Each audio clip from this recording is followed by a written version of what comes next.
दोस्तों, किस्मत इंतजार करती है लेकिन कर्म उसे जगाता है। जो मेहनत से दोस्ती कर लेता है, भाग्य खुद उसका साथ निभाता है। रास्ते खुद नहीं बनते, चलना पड़ता है, तब जाकर राह बनती है।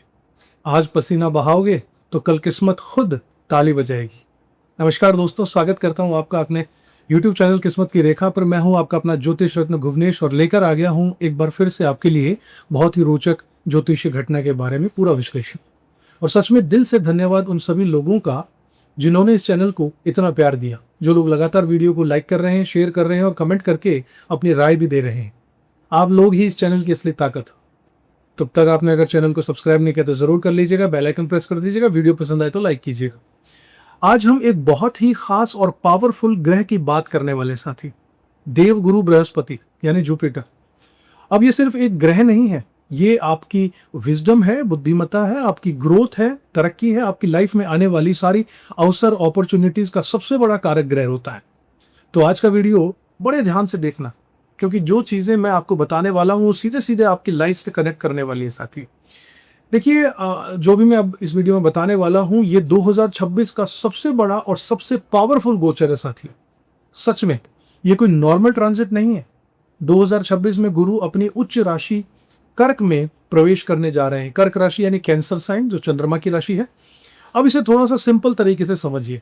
गुरु एक साल में एक राशि बदलते हैं, यानी पूरा ज़ोडिएक यानी कि पूरा 360 डिग्री का जो राशि चक्र है उसे पूरा घूमने में गुरु को 12 राशियों के लिए, 12 घरों के लिए 12 साल लग जाते हैं। और पूरे 12 साल बाद गुरुदेव वापस वहीं आते हैं जहां वो 12 साल पहले थे। यानी कर्क राशि में ये 12 साल पहले जहां थे वहीं अब आने वाले हैं और अपनी सबसे स्ट्रांग पोजीशन में यानी कि कर्क राशि में आने वाले हैं, जहां पर वो उच्च के हो जाएंगे, एग्जॉल्टेड हो जाएंगे और अपनी सबसे ज्यादा हाईएस्ट पावर पर इस वक्त होते हैं। ये राशि ऐसी है जहां पर गुरु सबसे ज्यादा ताकतवर अपनी पूरे 12 राशियों में सबसे ज्यादा यहां रहते हैं। इसका मतलब ये है कि चीजें जो आपके लिए नॉर्मली स्लो चल रही थी वो अचानक से ग्रो करना शुरू कर देंगी, तेज भागने लगेंगी। जहां ब्लॉकेज था वहां पर रास्ता खुलना अब शुरू हो जाएगा। और ऑनेस्टली बताऊं तो ये एक ब्लेसिंग वाला समय रहेगा, एक आशीर्वाद ऊपर वाले का। ऐसा फेज जो हर साल नहीं आता। कई राशियों के लिए तो ये लिटरली लाइफ बदल देने वाला समय हो सकता है। और अगर आप सही तरीके से इस एनर्जी को समझ गए, इसे कैसे काम में लेना है, तो 2026 आपके लिए सिर्फ एक साल नहीं, एक टर्निंग पॉइंट बन सकता है। अब थोड़ा सा टाइमिंग समझिए कि कब से कब तक होगा, क्योंकि यही वो जगह है जहां पर लोग कंफ्यूज हो जाते हैं और प्लानिंग करने में चूक जाते हैं। देखिए, 2 जून 2026 को गुरुदेव कर्क राशि में प्रवेश कर जाएंगे, यानी कि उच्च हो जाएंगे, एग्जॉल्टेड पोजीशन में आ जाएंगे, फुल पावर, फुल ब्लेसिंग का मूड है। अब नॉर्मली क्या होता है, गुरु जब एक साल में एक ही राशि में रहते हैं, लेकिन इस बार थोड़ा सा गेम डिफरेंट होगा, क्योंकि गुरु इस समय थोड़े तेज चल रहे हैं। गुरु की स्पीड तेज है, ये अतिचारी है, नॉर्मल स्पीड से थोड़ा तेज चल रहे हैं, यानी फास्ट मोशन में गुरु इस वक्त चल रहे हैं। तो इससे क्या होगा, 2 जून को गुरु जब कर्क में आएंगे और फिर 31 अक्टूबर 2026 को सिंह राशि में भी चले जाएंगे। इतनी तेज स्पीड में होंगे। यहां पर बहुत लोग कंफ्यूज भी हो जाएंगे, कहेंगे कि ये तो सिर्फ 5 महीने का ही गोचर हुआ, जबकि ऐसा नहीं है। ये पूरा साइकिल फिर भी एक साल का ही रहेगा, बस बीच में थोड़ा सा ये ट्विस्ट करने के लिए तेजी से अगली राशि में पहुंच रहे। गुरु कर्क में आए, उसके बाद सिंह में चले जाएंगे और वहां जाकर वक्री हो जाएंगे, नहीं कि रेट्रोग्रेड हो जाएंगे, उल्टी चाल में चलेंगे फिर से चौथी राशि की ओर, कर्क की ओर। और फिर वहां पर जाकर मार्गी हो जाएंगे डायरेक्ट। और फिर क्या होगा, 24 जनवरी 2027 को गुरुदेव वापस कर्क राशि में प्रवेश कर जाएंगे और फिर वहीं पर टिके रहेंगे 24 जून 2027 तक के लिए। तो इस तरीके से ये फिर से 12 महीने का गोचर रहेगा। बस बीच में इन्होंने एक स्पीड के कारण अगली राशि को छू लेना है। तो अगर ओवरऑल देखो तो गुरु का मेजर टाइम कर्क राशि में ही जा रहा है। करीब 9 महीने गुरु कर्क राशि में रहेंगे, सिर्फ बीच में 3 महीने के लिए सिंह राशि में चले जाएंगे। तो सिंपल लैंग्वेज में अगर समझे तो ये पूरा गोचर टेक्निकली एक साल का ही रहने वाला है, लेकिन इसकी मेन एनर्जी, इसका मेन इंपैक्ट कर्क राशि का ही रहने वाला है। और यही वजह है कि ये ट्रांजिट इतना ज्यादा पावरफुल बन रहा है। अब यहां पर असली सवाल आता है कि ये गोचर आपकी जिंदगी में क्या कुछ बदलने वाला है। किस राशि के लिए ये जैकपॉट है और किसे थोड़ा संभल कर चलना होगा। चलिए अब इसे डिटेल में बात करते हैं। साथियों, अब तक एक बहुत इंपॉर्टेंट चीज समझ आपने ली, क्योंकि यही पूरी प्रिडिक्शन की बैकबोन है। देखिए, गुरु का गोचर हर किसी के लिए एक जैसा नहीं होता, लेकिन एक बेसिक रूल सब पर लागू होता है, जो हर जगह अप्लाई होगा ही होगा। गुरु जब कुछ खास घरों, कुंडली के कुछ भावों में, कुछ खास भावों में ट्रांजिट करते हैं, तो वहां पर रिजल्ट नेचुरली अच्छे देने लगते। कौन कौन से वो घर हैं? कुंडली का दूसरा घर, जन्म कुंडली का पांचवां घर, जन्म कुंडली का सातवां घर, और जन्म कुंडली का नौवां घर, और लास्ट में जन्म कुंडली का 11वां घर। इन 5 जगहों पर गुरु ग्रह का गोचर अगर पड़ जाए ट्रांजिट में, तो समझ लीजिए लाइफ में ग्रोथ का आना शुरू हो ही जाता है। अब इसे थोड़ा फील कीजिए। दूसरे भाव में जब गोचर होता है, तो ये आपके धन का घर होता है, आपके फाइनेंसिस का घर होता है, आपकी फैमिली का घर होता है, आपकी सेविंग्स का घर होता है, और इसके नेचुरल कारक भी गुरु ग्रह ही माने जाते हैं। तो गुरु ग्रह अपने ही घर में आ रहे हैं, जिन लोगों के लिए दूसरे घर में आ रहे हैं। जिन लोगों के लिए गुरु ग्रह 5वें घर में आ रहे हैं, ये सिर्फ पढ़ाई का, एजुकेशन का ही घर नहीं होता है, ये आपकी बुद्धि का भी घर है, आपके डिसीजन मेकिंग पावर का घर है, और कहीं ना कहीं ये आराम से इजीली मिलने वाले गेन्स, बचत, फायदा और आपकी क्रिएटिविटी का भी घर यही माना जाता है। 7वें घर की अगर बात करूं, जहां पर गुरु का गोचर जिन लोगों के लिए होगा, वहां रिलेशनशिप का घर है 7वां, पार्टनरशिप का घर है, मैरिज का घर है। लाइफ का बैलेंस भी यहीं से बनता है। इसके बाद जब 9th हाउस किसी के लिए गोचर हो रहा है, तो वहां शुभ है, गेम चेंजर है, आपका भाग्य, आपका लक, आपकी स्पिरिचुअलिटी, आपकी ब्लेसिंग्स, और जो भी लाइफ में बिना किसी स्ट्रगल के आपको मिलता है, वो 9th हाउस से ही देखा जाता है। और 11वें घर की अगर बात करूं, तो इनकम का घर कहलाता है, फायदों का, गेम्स का, डिजायर्स फुलफिलमेंट होने का घर 11वां कहलाता है, नेटवर्किंग का भी, जो चाहा वो मिलने का घर 11वां घर है। अब जरा इसे कनेक्ट करो। धन का कारक गुरु, ज्ञान का कारक गुरु, संतान का कारक गुरु, भाग्य का कारक भी गुरु। मतलब एक ही ग्रह आपके जीवन के इतने बड़े बड़े एरियाज को कंट्रोल करता है। तो अगर ऐसा ग्रह सही जगह पर ट्रांजिट करने आ जाए, तो कितना बड़ा फर्क पड़ेगा, ये आप खुद इमेजिन कर सकते हो। अब इस वीडियो में हम एग्जैक्टली यही डिकोड करने वाले हैं। 12 राशियों के लिए ये गोचर कैसा रहेगा, किसे क्लियर फायदा मिलेगा और किसे थोड़ा सा कॉन्शियसनेस है, चिंता मिलने वाली है। सबसे इंपॉर्टेंट बात करता हूं, आपकी कुंडली में गुरु की दृष्टि कहां पड़ने वाली है। तो ये वीडियो को अंत तक जरूर देखिएगा, क्योंकि कहीं ना कहीं इसमें आपके जीवन का एक इंपॉर्टेंट हिंट सफलता का छुपा हुआ है। चलिए साथियों, अब चलते हैं वृषभ राशि वालों के बारे में बात करते हैं। यहां पर थोड़ा ध्यान से सुनना होगा, क्योंकि यहां पर पिक्चर थोड़ी सिंपल नहीं, थोड़ी सी मिक्स है, मिली जुली है। देखिए, वृषभ राशि शुक्र की राशि होती है साथियों, और गुरु और शुक्र का इक्वेशन आप जानते ही हो। ये दोनों हमेशा सेम पेज पर नहीं होते, एक दूसरे के एंटी हैं, शत्रु हैं। इसी वजह से गुरु यहां पर नॉर्मली बेस्ट रिजल्ट नहीं दे पाते। क्यों? क्योंकि वृषभ राशि के लिए गुरु बन जाते हैं 8वें घर के स्वामी, और जब कोई भी ग्रह अष्टमेश बन जाता है, वो भी 12वीं राशि वाला, तो वो अपने साथ ट्रांसफॉर्मेशन, जीवन में होने वाले सडन इवेंट्स, यानी अचानक से जीवन में जो बदलाव आते हैं, अच्छी और बुरी दोनों तरीके की घटनाएं जो अचानक होती हैं, लाइफ में आने वाले अप्स डाउन्स, ये वाली एनर्जी लेकर आता है। अब यहां पर एक और इंपॉर्टेंट चीज समझिए, गुरु का मूल त्रिकोण भी इस इक्वेशन में रोल प्ले करता है, जिसकी वजह से अष्टम भाव के इफेक्ट्स और ज्यादा स्ट्रांग हो जाते हैं। तो ओवरऑल ये ट्रांजिट पूरे तरीके से स्मूथ नहीं है, लेकिन, और ये बहुत बड़ा लेकिन है, जहां पर गुरु की दृष्टि यानी एस्पेक्ट पड़ेगी, वहां पर इंप्रूवमेंट जरूर आएगा। अब देखते हैं एक्चुअल प्लेसमेंट ये क्या हो रहा है। इस ट्रांजिट में गुरु आएंगे आपकी कुंडली के तीसरे घर यानी कि 3rd हाउस में। अब शास्त्र क्या कहते हैं, तीसरे भाव में गुरु का गोचर बहुत ही स्ट्रांग नहीं माना जाता, लेकिन एस्ट्रोलॉजी सिर्फ एक लाइन से नहीं चलती है, पूरा चार्ट और एस्पेक्ट का कॉम्बिनेशन ही असली रिजल्ट्स बताता है, मैटर वही करता है। अब यहां पर इंटरेस्टिंग क्या है साथियों, गुरु तीसरे घर में बैठकर अपनी 7वीं दृष्टि यानी 7th एस्पेक्ट डालेंगे आपके 7वें घर पर। 7वां भाव क्या होता है? मैरिज का, लाइफ पार्टनर का।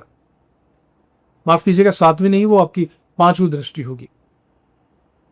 मैरिज का घर, लाइफ पार्टनर का घर है, बिजनेस पार्टनरशिप का घर 7वां होता है, पब्लिक डीलिंग का घर भी 7वां होता है। तो जैसे ही गुरु का एस्पेक्ट यहां पर पड़ेगा, दृष्टि पड़ेगी आपके 7वें घर पर, ये पूरा एरिया पूरे तरीके से एक्टिवेटेड हो जाएगा। प्रैक्टिकल टर्म्स में से समझे तो अगर आप सोच रहे हो बिजनेस शुरू करने का, किसी के साथ पार्टनरशिप में काम करने का, तो यहां पर आपको कोई सही पार्टनर मिल सकता है, या पुराना एग्जिस्टिंग पार्टनर से आपको फायदा हो सकता है। और अगर बात करें रिश्ते की, रिलेशनशिप की, तो अगर शादी नहीं हुई है तो स्ट्रॉन्ग चांसेस बन सकते हैं, प्रपोजल आ सकता है, रिश्ता आ सकता है, बात आगे बढ़ सकती है। और अगर ऑलरेडी आप शादीशुदा है तो रिलेशन में मेच्योरिटी जरूर आएगी, मिठास आएगी, समझदारी बढ़ेगी। इश्यूज अगर रिलेशनशिप में चल रहे हैं तो धीरे धीरे रिजॉल्व हो सकते हैं, समस्याएं कम हो सकती है, आपसे अंडरस्टैंडिंग बैठ सकती है। मतलब साधारण भाषा में, सिंपल लैंग्वेज में, भले ही गुरु का प्लेसमेंट तीसरे घर में परफेक्ट ना भी हो, लेकिन 7वें घर पर उनकी दृष्टि रिलेशनशिप और आपकी पार्टनरशिप में पॉजिटिविटी और ज्यादा ला सकती है।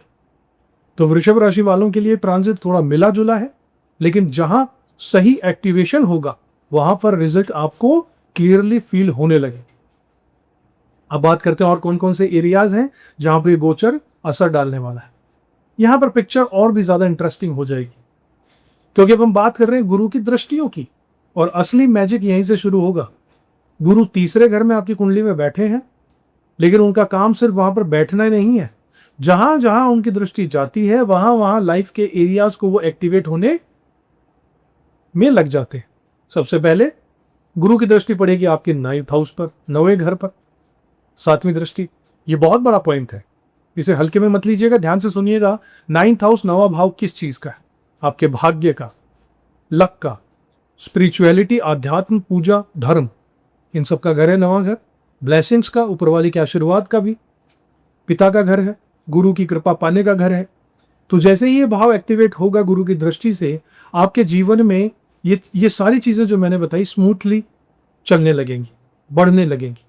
जहां पहले इन चीजों में स्ट्रगल था, भाग्य में स्ट्रगल था, वहां आपका फ्लो आने लगेगा, तेजी से भाग्य दौड़ेगा, और एक सबल चेंजेस भी आएंगे। आपका झुकाव अचानक से आध्यात्म, स्पिरिचुअलिटी की तरफ बढ़ेगा, क्योंकि 9वां घर स्पिरिचुअलिटी का ही है, अध्यात्म का है, पूजा पाठ का है, और वहीं पर उनकी दृष्टि पड़ेगी तो ये भी बढ़ेगा।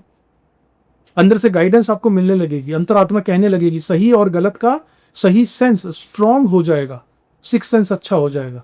मतलब लाइफ सिर्फ एक्सटर्नल नहीं, इंटरनल लेवल पर भी शिफ्ट होना शुरू हो जाएगी। और गुरु अगला किसको एक्टिवेट करेंगे? आपके 7वें घर को, जैसा मैं पहले बता चुका हूं, जिसकी बात हम पहले भी कर चुके हैं। और साथ ही एक्टिवेट करेंगे आपके 11वें घर को अपनी 9वीं दृष्टि से। 11वां घर क्या होता है उसे समझिए। ये सिर्फ इनकम का घर नहीं है, 11वां घर आपकी गेन्स का है, प्राप्तियों का, आपकी इच्छा पूर्ति का घर है, डिजायर फुलफिलमेंट का घर है, आपके नेटवर्क साइकिल का घर है, सोशल सर्कल का घर है, अचीवमेंट्स का घर है, फ्रेंड सर्किल का घर है। और सबसे इंपॉर्टेंट, जो मेहनत आपने की है उसका रिजल्ट इस 11वें घर से ही मिलता है, क्योंकि 10वें घर से 11वां घर दूसरा होता। कर्म देखा जाता है 10वें घर से, लेकिन उसका फल में देखा जाता है 11वें घर से। और जब गुरु इस घर को एक्टिवेट करते हैं, इनकम बढ़ने के चांसेस, नई अपॉर्चुनिटीज देते हैं, ग्रोथ और एलिवेशन लाइफ में देते हैं। ये सब धीरे धीरे दिखाई देने लग जाएगा आपको। अब पूरा पिक्चर को अगर हम कनेक्ट करें तो गुरु बैठे हैं तीसरे घर में, जो कि है एफर्ट्स का घर, करेज का घर, मेहनत का घर, ताकत का घर, पराक्रम का घर, जहां बैठे हैं। और दृष्टि डाल रहे हैं 7वें घर पर, जो रिलेशनशिप पार्टनरशिप का है, 9वें घर पर जो कि भाग्य का है, आशीर्वाद ब्लेसिंग्स का है, 11वां घर है जिस पर दृष्टि है वो इनकम का है, गेन्स का है। मतलब आपके एफर्ट्स जो है वो एक्टिवेट हो रहे हैं, रिलेशनशिप्स को सपोर्ट करेंगे, लक साथ देना शुरू कर देगा, और फाइनली गेन्स यानी कि लाभ भी मिलने लग जाएगी। और यही कारण है साथियों कि भले ही ये ट्रांजिट किताबों में टेक्स्ट बुक के हिसाब से परफेक्ट ना हो, लेकिन प्रैक्टिकली आपको इसका फायदा जरूर मिलता हुआ नजर आएगा। क्योंकि यहां पर केंद्र, 7वां घर केंद्र का है, एक्टिवेट हो रहा है, त्रिकोण यानी 9th हाउस भी एक्टिवेट हो रहा है, और लाभ भाव यानी 11वां घर भी एक्टिवेट हो रहा है। तीनों मिलकर एक स्ट्रॉन्ग सपोर्ट सिस्टम आपके लिए बना रहे हैं। तो वृषभ राशि वालों के लिए ये ट्रांजिट चुपके से क्वाइटली ग्रोथ देने वाला है। शायद शुरुआत में आपको ऐसा फील ना हो, लेकिन धीरे धीरे रिजल्ट एक्यूमुलेट आपको होंगे, तब आपको विश्वास होगा कि हाँ, ये गुरु मेरे लिए अच्छा काम कर रहा है। आप खुद नोटिस करोगे कि चीजें बेटर हो रही है। एक बहुत जरूरी बात आपसे कहूं, तो ईमानदारी से ये पार्ट स्किप मत करना, क्योंकि अगर आपकी कुंडली में गुरु स्ट्रांग यानी मजबूत नहीं है तो इतना पावरफुल गोचर भी अपना फायदा नहीं दे पाएगा साथियों। देखिए, अगर आपकी कुंडली में गुरु की पोजीशन अगर कमजोर है तो उसके क्लियर संकेत होते हैं। फॉर एग्जाम्पल, कैसे पता चलेगा कि गुरु हमारा कमजोर है? गुरु राहु और केतु के एक्सिस में अगर फंस जाए, इन दोनों के बीच में अगर कहीं फंस जाए गुरु, तो गुरु कमजोर हो गया। गुरु अगर आपकी कुंडली के 6, 8वें या 12वें घर में हो तो भी कमजोर हो गया। गुरु शनि या मंगल से ग्रस्त हो, दृष्टि से हो, संबंधों से हो, युतियों से हो, तो भी गुरु अफ्लिक्टेड यानी कमजोर हो जाता है। गुरु अगर उल्टी चाल चल रहा हो, रेट्रोग्रेड हो, या फिर गुरु अगर सूर्य के नजदीक आकर अस्त हो गया हो कुंडली में, कॉम्बस जिसे कहते हैं, तो भी गुरु कमजोर है। ऐसी सिचुएशन में क्या होता है? ऐसे सिचुएशन में आपको कोई गाइडेंस आप चाहते हैं किसी से और वो आप नहीं ले पाते, आप डिसीजंस गलत लेने लगते हैं, आपकी ग्रोथ स्लो होने लगती है। तो ऐसे में एक चीज बहुत जरूरी हो जाती है, गुरु को ताकत देना, मजबूत करना। और अच्छी बात यह है कि गुरु की रेमेडीज यानी कि उपाय बहुत सिंपल होते हैं, लेकिन इंपैक्ट इनका बहुत गहरा होता है, असर बहुत गहरा डालते हैं। तो मैं आपको रेमेडीज बता देता हूं, जरूर कीजिएगा। सबसे पहले और सबसे पावरफुल रेमेडी की बात करूं साथियों, ध्यान से सुनिएगा, अपने गुरु, अपने टीचर की रेस्पेक्ट शुरू कीजिए, उन्हें इज्जत दीजिए, उनके लिए कुछ कीजिए अपनी तरफ से। ये सिर्फ एक एडवाइस नहीं है, ये सीधा सीधा गुरु को ताकत देना, स्ट्रेंथन करना कहलाता है। क्योंकि गुरु क्या है? गुरु ज्ञान है, गुरु बुद्धि है, विजडम है, गाइडेंस है। तो जिस इंसान से आपको नॉलेज मिल रहा है, अगर आपको उसको रेस्पेक्ट करना शुरू कर देते हो तो इनडायरेक्टली आप अपने जीवन में गुरु की एनर्जी को एक्टिवेट कर रहे हो। दूसरी रेमेडी बताऊं साथियों, तो किसी को पढ़ाई में अगर मदद करना है तो ये बहुत ही पावरफुल है और बहुत अंडररेटेड भी है साथी। आपको बड़ा कुछ करने की जरूरत यहां पर नहीं है। किसी बच्चे को पढ़ा दो, किसी को सब्जेक्ट समझा दो, किसी से अपने नोट्स शेयर कर दो, या सिंपल आप 10 रुपए की पेंसिल भी किसी को गिफ्ट कर सकते हो, स्कूल का बैग दे सकते हो, यूनिफॉर्म दिला सकते हो, स्टेशनरी में मदद कर सकते हो, या फिर अपना समय देकर किसी को पढ़ने में सपोर्ट कर सकते हो। क्योंकि याद रखिएगा, किसी को ज्ञान देना किसी की लर्निंग में और किसी की प्रोग्रेस में हेल्प जरूर करता है, और यही सीधा सीधा गुरु का काम है। और जब आप ये सब करते हो तो गुरु ऑटोमेटिकली स्ट्रांग होने लग जाते हैं आपके जीवन में। अगर आप थोड़ा सा ट्रेडिशनल रेमेडीज करना चाहते हो साथियों, तो आप मंत्र कर सकते हो, ओम ब्रह्म बृहस्पतये नमः। स्क्रीन पर आप देख सकते हैं, ओम ब्रह्म बृहस्पतये नमः। इस मंत्र की रोज एक माला का जाप जरूर कीजिए। यह आपके दिमाग को स्टेबल करता है और गुरु की एनर्जीज को बैलेंस भी करता है। इसके अलावा पीली चीजों का दान आप कर सकते हैं। तीसरा उपाय है, पीली चीजों का दान कीजिए, जैसे कि पीले कपड़े, पीले फूल, हल्दी, चने की दाल, ये सब भी गुरु को ताकत देते हैं। अब एक ऑप्शन और होता है, वो है पुफराज यानी कि येलो सफायर स्टोन पहनना अंगूठी के रूप में। लेकिन यहां बहुत सारे लोग गलती कर देते, तो इस पॉइंट को बड़ा ध्यान से समझिएगा। पुखराज इंसान को यानी येलो सफायर तभी पहनना चाहिए जब आपकी कुंडली में गुरु 6ठे घर में, 8वें घर में या 12वें घर में ना हो। तो आपको पता होना चाहिए कि गुरु इन घरों में तो नहीं है। अगर इन घरों में गुरु बैठा है और आप पुखराज पहन लेते हो तो क्या होगा? वही नेगेटिव इफेक्ट्स एम्पलीफाई हो सकते हैं। जो कमियां हैं, जो नेगेटिव इफेक्ट्स हैं, वो बहुत ज्यादा बढ़ जाएंगी। इसलिए आंख बंद करके स्टोन मत पहनिए, अच्छे से चीज को समझकर कीजिए। अपनी जन्म कुंडली का विश्लेषण करवा सकते हैं, गहराई से विश्लेषण करवाने के बाद स्टोन्स पहनिएगा। तो ओवरऑल अगर आपका गुरु कमजोर है तो ये छोटे छोटे कदम आपके जीवन में बहुत बड़ा परिवर्तन ला सकते हैं। और एक रिक्वेस्ट आपसे करूंगा आखिर में, अगर आपको वीडियो वास्तव में यूजफुल लगा हो, कुछ नया सीखने को मिला हो, तो कमेंट में जरूर बताइएगा और कमेंट बॉक्स में लिखिएगा आई एम रेडी। हिंदी में लिख सकते हैं, मैं तैयार हूं हर सिचुएशन के लिए। आपका फीडबैक से ही हमारे कंटेंट को और बेटर बनाने में हमें मदद मिलती है साथी। और आप वीडियो को शेयर करना मत भूलिए। चैनल को अब तक सब्सक्राइब नहीं किया तो जरूर कर लीजिएगा, बेल आइकन प्रेस कर दीजिएगा। अगले वीडियो में फिर से आपसे मिलूंगा, तब तक खुश रहिएगा, अपना कर्म करते रहिएगा, ऊपर वाले में विश्वास जरूर रखिएगा साथियों। जन्म कुंडली का विश्लेषण करवाना चाहे तो स्क्रीन पर नंबर आप हमसे संपर्क कर सकते हैं। फिर मिलेंगे, तब तक खुश रहिएगा, अपना कर्म करिए। जय श्री राम।